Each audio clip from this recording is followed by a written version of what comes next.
You know how sometimes somebody will ask you a question that really brings you up short? Well, one time in one of my churches, a young man asked me a question about why God allows evil in the world. Maybe you've asked that same question. He said, why doesn't God just get rid of the devil? It's tough to come up with a satisfactory answer to that question of why God allows evil. After all, we believe, first of all, that God is all-powerful and that with God nothing is impossible. So if God is all-powerful, God should be able to eliminate evil if God wanted to, right? Well, we also believe that God is totally good, but if God has the power to stop evil and doesn't, it appears to a lot of people that God either is not all-powerful or God is not really good. Yet we see evil running wild in the world. We see riots, murders. All you have to do is listen to the news out of Omaha and Lincoln, and there's all sorts of violent crime. We hear about wars, about crazy gunmen carrying out mass shootings, and even something that when I was in school would have been just totally unheard of. It was insane school shootings. And here's a map of all the school shootings in the United States since Sandy Hook. Look at all those things. School shooting kids. My gosh. We might say that is really, really evil, but it's not just stuff that goes on and the church is immune to it. In the church we've seen priests and pastors preying sexually on children and youth and vulnerable adults. We've seen church leaders caught taking money from the churches. In fact, when I was a district superintendent at a church in my district, the treasurer embezzled tens of thousands of dollars from the church, and it wreaked all kinds of havoc on the church and on the community and on her family. Well, there's no doubt that God is putting up with evil in our world today. And I think at one time or another, all of us have felt the kind of frustration that young man felt and was asking me about. And he was frustrated. He was mad at God because of God allowing evil to exist.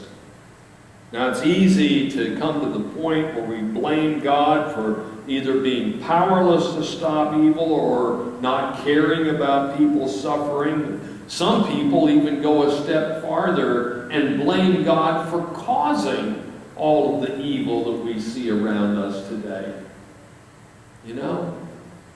That's why sometimes insurance policies will talk about acts of God when they talk about disasters. I don't know. Well, I'm sure that people ask Jesus some of the same kinds of things. But it's callous to try to answer the questions of somebody that's really hurting, really in pain, really frustrated by evil by saying, oh, well, it'll be fine. Don't worry about it. It'll come out okay in the end. You know, that sounds like just a glib answer. It sounds like an uncaring answer, but Jesus didn't do that. He didn't try to argue logically about that logical syllogism that we looked at earlier. Jesus instead addressed the question of evil through teachings like this morning's parable that you heard Jackie read.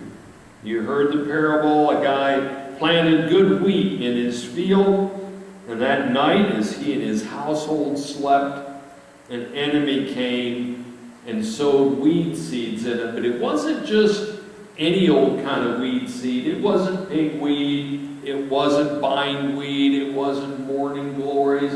It was a specific kind of seed. In Greek, it's called zizania, or in English, it's got names like darnel, or poison darnel, or cockle, or spurious wheat. It's sometimes called tares, is the way that the King James Version translated the name of that kind of weed.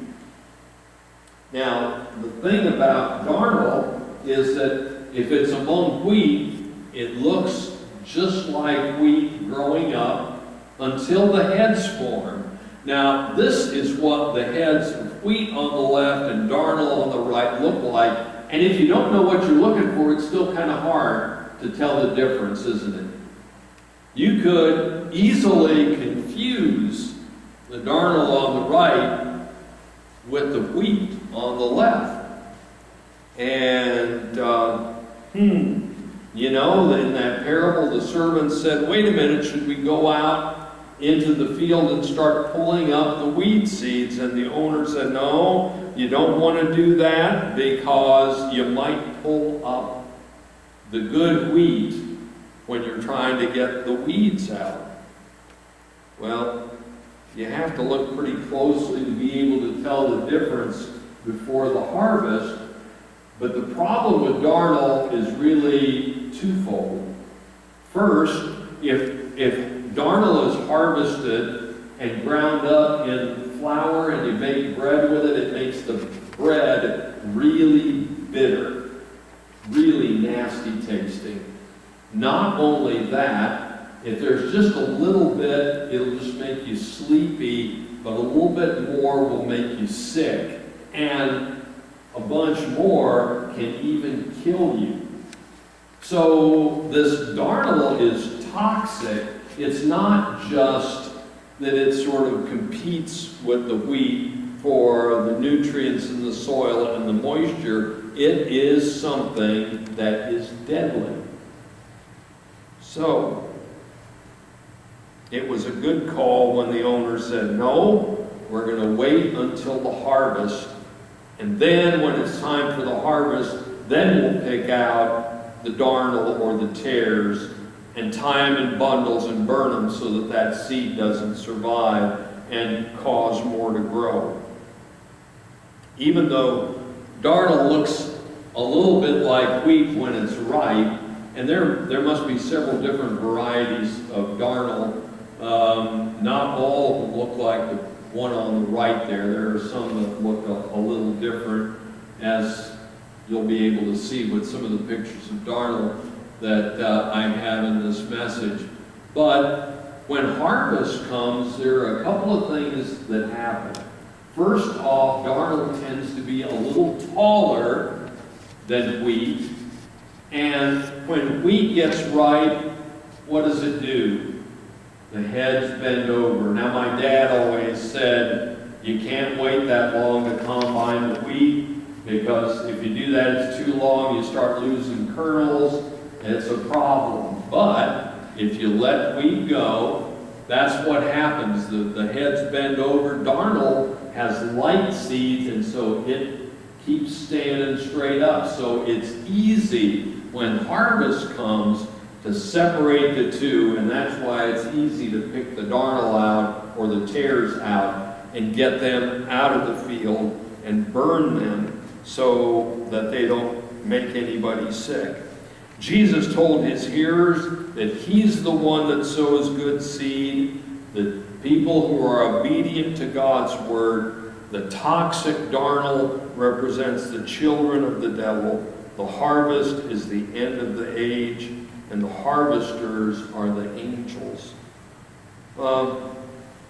Now, encouragement to wait and let God's angels sort out the good from the evil probably isn't all that comforting heartbreaking to somebody who's been wronged and just wants justice for themselves and revenge on the people who have done evil.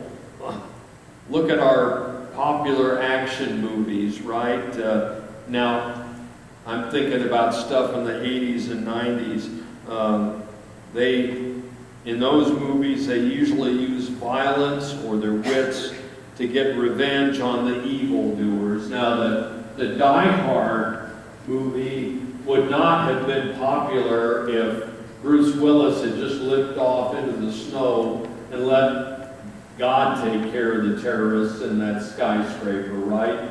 That wouldn't have been all that much of a plot, and Arnold Schwarzenegger would never have been made governor of California if Conan the Barbarian had just, instead of going and fighting the cannibals, would have said, oh well, let God take care of them. I'm just going to go out and preach and live a life of peace. It wouldn't have made it in the box office, and he wouldn't have made another movie after that, unless, of course, if you ladies just wanted to look at him and enjoy the view of those muscles and stuff. Well, at any rate, instead of what we see in those movies, the Jesus way of dealing with injustice and violence probably looks a whole lot more like some of the civil rights demonstrations of the 60s than those 80s and 90s action movies. Now, it takes a deep trust in God and a deep trust in God's final judgment. It takes the fruit of the Spirit of patience to be able to wait, to be able to trust enough that God ultimately, truly will set things right. That's one of the things this parable teaches us. But there's a few things that I think should be emphasized about the parable that really aren't quite as clear from the modern translations in which we read it. First of all, as you've already seen, the tares or darnel look a lot like wheat.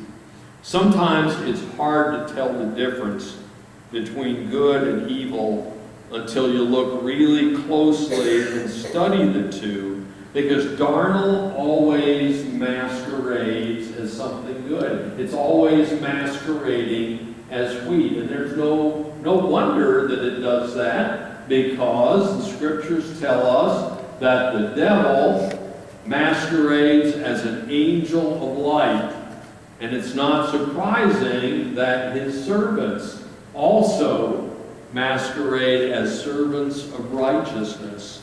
As 2 Corinthians, as Paul wrote, their end will be what their actions deserve. Until you get into things and look closely, it can be really hard to tell the difference.